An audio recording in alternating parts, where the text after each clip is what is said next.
최근 요산 수치가 올라가셨나요? 통풍은 정말 말로 설명하기 힘들 정도로 고통스러운데요. 심해지면 걷기도 힘들 정도입니다. 통풍은 평생 잘 관리해야 하는 질병입니다.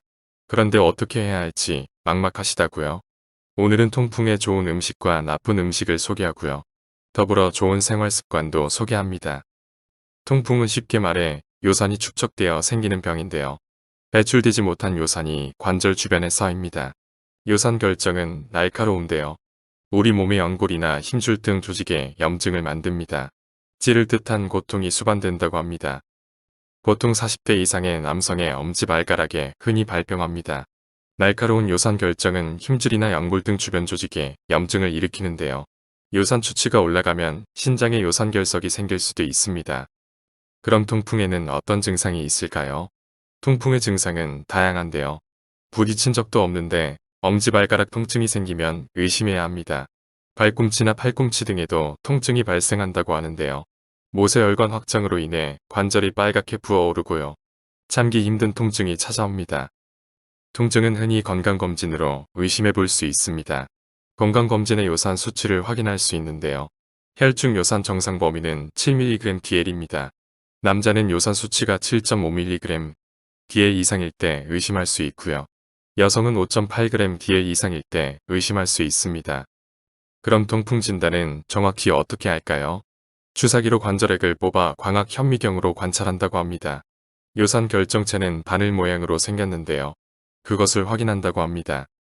그럼 지금부터 통풍에 좋은 음식과 나쁜 음식을 소개합니다.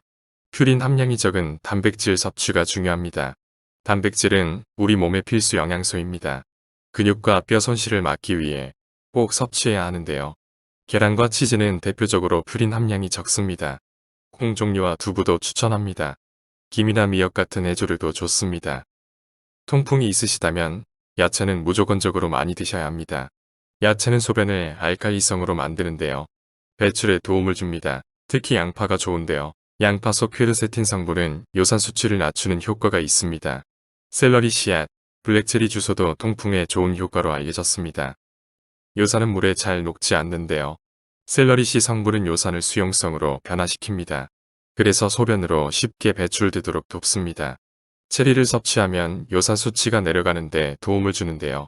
체리는 통증 발작 예방에 효과가 있다는 연구가 있습니다. 다음은 통풍에 좋은 과일입니다. 바나나와 수박은 통풍에 좋은 과일입니다. 바나나는 퓨린 함유량이 낮은데요. 칼륨도 풍부합니다. 산성의 소변을 알칼리성으로 바꾸는 효과가 있습니다. 수박은 수분 함유량이 높은데요. 신장의 기능을 원활하게 하는데 도움을 줍니다. 논이는 통풍에 좋다고 알려졌습니다. 통풍의 원인되는 효소 중에 잔틴산화효소라는 것이 있습니다. 그것이 요산을 만드는 촉매 역할을 한다고 하는데요.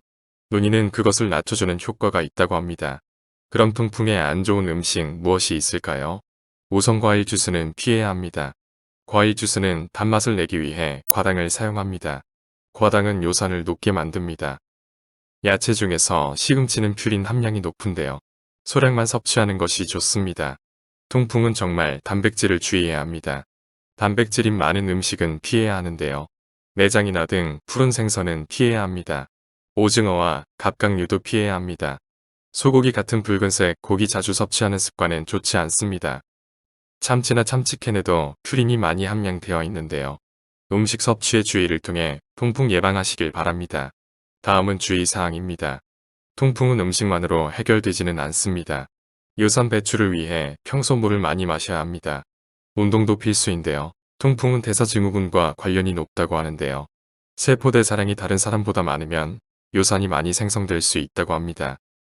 평소 체중 관리가 필요합니다. 오늘은 통풍에 좋은 음식과 나쁜 음식을 소개해 드렸는데요. 도움 되셨나요? 도움이 되셨다면 좋아요, 구독 부탁드립니다. 감사합니다.